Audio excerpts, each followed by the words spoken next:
Assalamualaikum warahmatullahi wabarakatuh. Salam guru penggerak.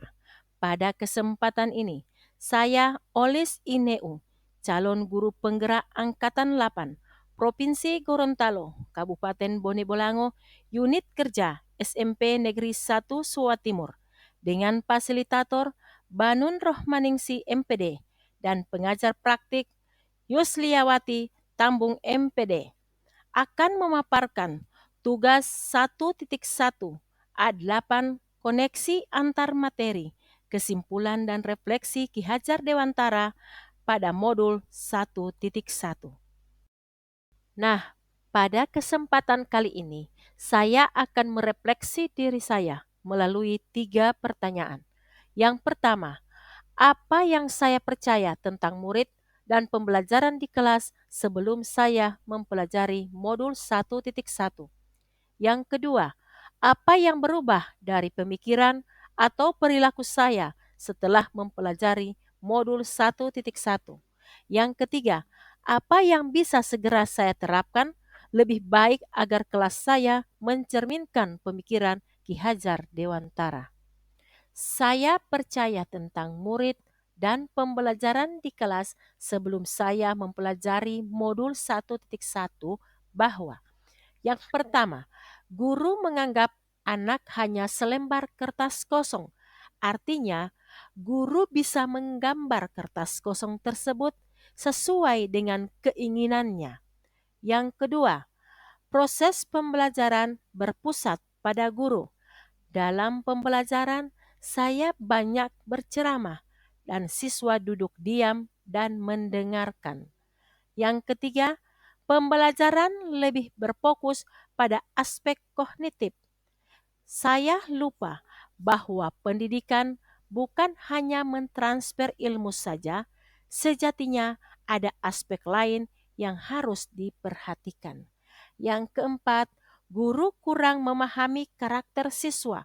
Selama ini saya cenderung menyamakan kemampuan anak tanpa memperhatikan perbedaan karakter anak. Yang kelima, merasa gagal jika peserta didik tidak mencapai KKM atau tidak tuntas, karena menjadi ukuran keberhasilan hasil belajar itu adalah capaian KKM. Yang keenam, pada proses pembelajaran berusaha suasana kelas tertib, disiplin, dan peserta didik fokus dan paham apa materi yang saya ajarkan. Apa yang berubah dari pemikiran atau perilaku saya setelah mempelajari modul ini? Merubah pemikiran. Yang pertama, anak adalah kertas yang sudah memiliki coretan yang masih samar atau buram sejak lahir. Artinya, kita sebagai guru harus menebalkan apa yang sudah ada pada diri anak sesuai dengan kodratnya. Yang kedua, proses pembelajaran berpusat pada anak. Dengan pembelajaran berpusat pada anak lebih aktif karena terlibat dalam proses pembelajaran. Yang ketiga, guru bukan satu-satunya sumber belajar. Di sekitar kita, banyak yang digunakan sebagai sumber belajar. Anak bebas memilih sumber dan apa yang mereka gunakan untuk belajar. Tugas guru menuntun dan mengarahkan mana yang baik dan yang tidak baik. Yang keempat, perlunya memahami karakter anak. Anak terlahir berbeda. Setiap individu memiliki karakter dan keunikan masing-masing. Perbedaan ini akan menjadi pembelajaran yang berwarna. Guru sebagai pamong berkewajiban menuntun, membimbing, dan mengarahkannya. Yang berikut, merubah perilaku. Guru menuntun dan memperbaiki perilaku yang masih samar sesuai kodratnya.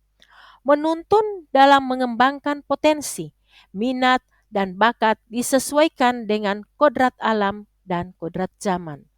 Yang kedua, memberikan kesempatan pada anak, mengembangkan minat dan bakatnya. Seorang guru dapat memerdekakan siswa, memberikan kesempatan pada anak, mengembangkan minat dan bakatnya. Yang ketiga, melaksanakan pembelajaran secara menyeluruh.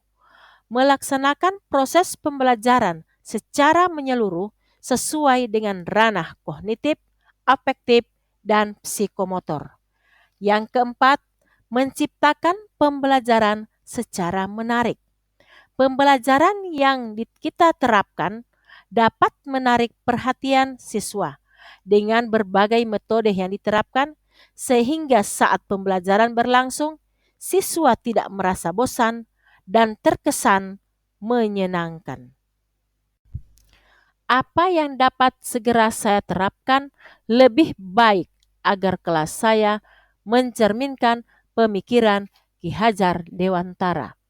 Yang pertama saya terapkan adalah membuat kesepakatan kelas.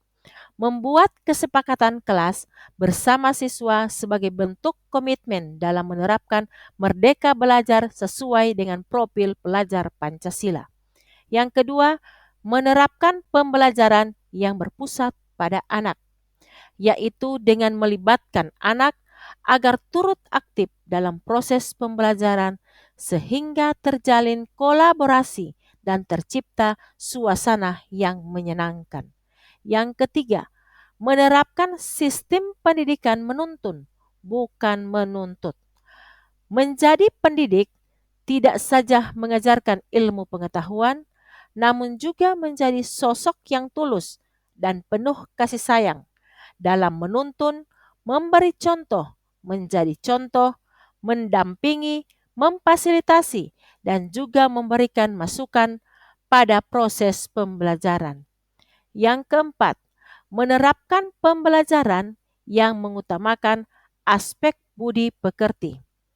Pendidikan budi pekerti dilakukan sebagai upaya pembinaan bagi peserta didik agar menjadi orang-orang yang berwatak dan berkepribadian terpuji sesuai dengan nilai positif, norma, agama, kemasyarakatan, dan budaya bangsa.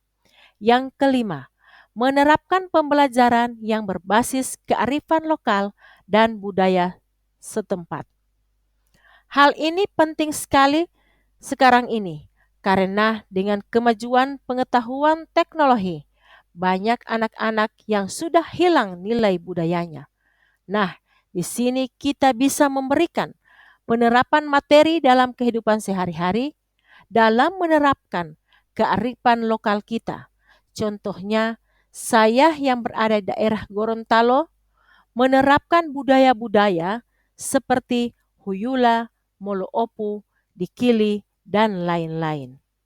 Yang keenam, menerapkan konsep merdeka belajar dengan mengintegrasikan setiap pembelajaran dengan pencapaian profil pelajar Pancasila.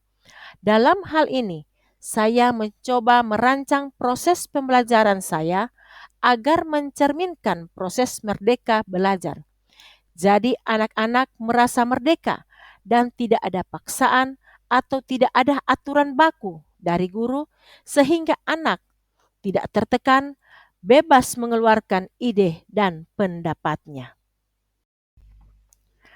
Kesimpulan yang dapat saya sampaikan adalah dasar-dasar pemikiran Ki Hajar Dewantara harus segera diterapkan dalam proses pembelajaran. Di antaranya, 1. Pendidikan adalah menuntun anak sesuai dengan minat dan bakat. Yang kedua, pendidikan bukan hanya kemampuan akademik saja, namun perlu penanaman budi pekerti yang baik. Yang ketiga, pendidikan sejatinya adalah berhamba pada anak. Demikian video dari saya. Semoga apa yang saya paparkan dapat bermanfaat bagi Bapak Ibu dan saya akhiri. Wassalamualaikum warahmatullahi wabarakatuh. Sekian dan terima kasih. Salam guru penggerak. Tergerak, bergerak, menggerakkan.